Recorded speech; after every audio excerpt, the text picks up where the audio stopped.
तो आज की कहानी एक ऐसी जगह की है जिसके बारे में ना बहुत सारी बातें होती हैं फुसफुसाकर, लेकिन सच सच क्या है ये तो कोई नहीं जानता। आइए जरा अंदर चलकर देखते हैं। सोचिए, मुंबई एक ऐसा शहर जो कभी नहीं सोता, और उसकी भीड़ भाड़ के बिल्कुल बीच में एक ऐसा नाम है जिसे सुनते ही ना आज भी लोग एकदम चुप हो जाते हैं।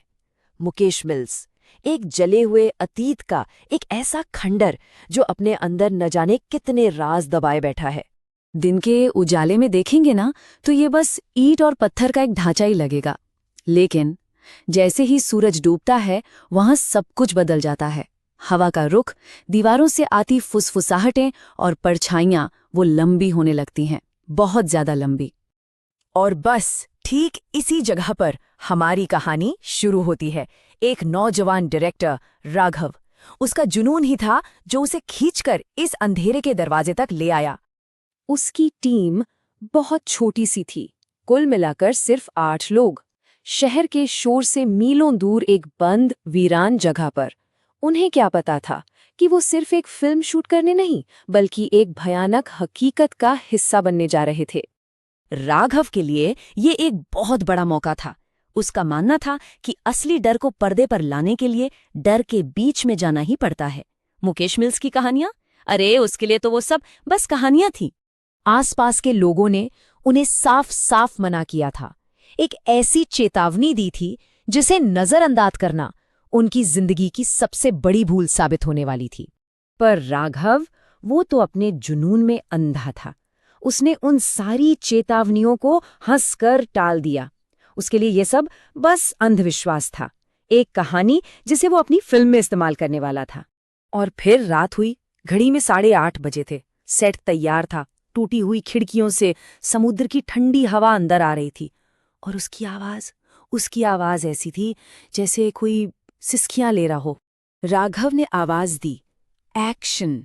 मीरा, जो फिल्म की हीरोइन थी, एक लंबे अंधेरे से गलियारे में आगे बढ़ने लगी। कैमरा उसे फॉलो कर रहा था। सब ठीक था, लेकिन कुछ ही कदम चलने के बाद वो अचानक रुक गई। वो पलटी और उसने सीधा कैमरे के लेंस में देखा। अर्जुन, जो कैमरा संभाल रहा था, उसे देखकर कांप गया। वो मीरा की आंखें नहीं थीं, बिल्कुल नहीं। उनमें कोई भाव नहीं था, सिवाय एक अजीब, गहरी, काली खामोशी के।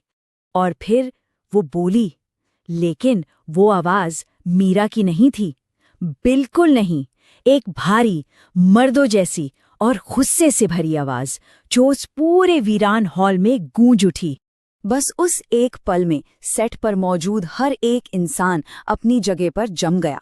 जो कुछ देर पहले तक मजाक लग रहा था, वो अब एक भयानक हकीकत बन चुका था। और ये तो सिर्फ शुरुआत थी। और अचानक सेट पर अफरा तफरी मच गई। लाइटें अपने आप जलने बुझने लगीं। समीर के हेडफोन्स में सिर्फ अजीब सी फुसफुसाहटें गूंज रही थीं। और अर्जुन का कैमरा, वो तो अब उसके काबू में ही नहीं था। कैमरा अपने आप मीरा के उस भावहीन चेहरे पर जूम कर रहा था। समीर ने घबराकर हेडफोन फेंके। उसके कानों में बस एक ही आवाज बार बार गूंज रही थी, एक ऐसी आवाज जो किसी इंसान के नहीं लग रही थी, एक चेतावनी जो अब सीधी सीधी धमकी बन चुकी थी। राघव को अब भी लग रहा था शायद मीरा कोई मजाक कर रही है। वो गुस्से में उसकी तरफ बढ़ा और उसका हाथ पकड़ा, लेकिन पकड़ते ही उसका हाथ छूट गया। मीरा का जिस्म बर्फ की तरह ठंडा पड़ चुका था। और इससे पहले कि राघव कुछ समझ पाता, एक जोर का धक्का लगा और वो कई फीट दूर जाकर गिरा। उसे धक्का किसने दिया? वहां तो कोई था ही नहीं। अब डर नहीं था, अब खौफ था। वो सब समझ चुके थे कि वो यहां अकेले नहीं हैं, और वो जो भी है वो उन्हें यहां से जाने नहीं देगा। और तभी एक झटके में सारी लाइटें बंद हो गईं। चारों तरफ बस घना, दम घोटने वाला अंधेरा। और उस अंधेरे में उन्होंने जो देखा, उसने उनकी रूह कंपा दी। मीरा का शरीर अपने आप धीरे धीरे हवा में ऊपर उठ रहा था। उसकी गर्दन एक अजीब से एंगल पर मुड़ी हुई थी और आंखें सीधा राघव को घूर रही थीं। वही भारी आवाज एक बार फिर गूंजी, एक ऐसा दावा जिसने ये साफ कर दिया था कि वो किसी और की जमीन पर खड़े हैं। बस अब सब्र का बांध टूट चुका था। क्रू के लोग चीखते चिल्लाते मेन गेट की तरफ भागे, लेकिन गेट बाहर से बंद था। लोहे की एक मोटी जंजीर उस पर अपने आप लिपट चुकी थी। वो फंस चुके थे। राघव चिल्लाया, उसने माफी मांगी, हमें जाने दो। कुछ पल के खामोशी, और फिर वही आवाज दोबारा गूंजी, एक ऐसी मांग जिसे सुनकर सबके पैरों तले जमीन खिसक गई। और जैसे ही ये शब्द खत्म हुए, मीरा हवा से जमीन पर आ गिरी, बेहोश। और ठीक उसी पल गेट पर लगी जंजीरें खुल गईं और दरवाजा अपने आप खुल गया। क्रू के लोग बिना एक पल गवाए वहां से भागे। किसी ने पीछे मुड़कर भी नहीं देखा।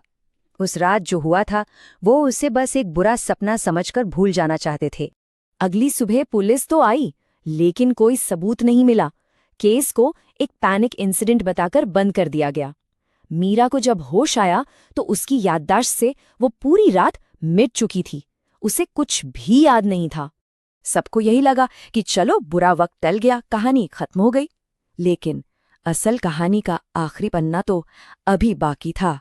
कुछ दिनों बाद अर्जुन ने हिम्मत करके उस रात की फुटेज देखने का फैसला किया। सब कुछ बिल्कुल वैसा ही रिकॉर्ड हुआ था जैसा हुआ था। कांपते हाथों से वो फुटेज को आखिर तक देखता रहा। वीडियो की बिल्कुल आखिरी फ्रेम पर जब सब कुछ शांत हो चुका था, स्क्रीन पर कुछ शब्द उभरे। ये कोई एडिटिंग नहीं थी, वो शब्द उसी अंधेरे से आए थे। कहते हैं कि मुकेश मिल्स में वो ताकतें आज भी मौजूद हैं। कुछ लोग जो वहां जाते हैं वो वापस लौट आते हैं, और कुछ बस एक कहानी बनकर रह जाते हैं।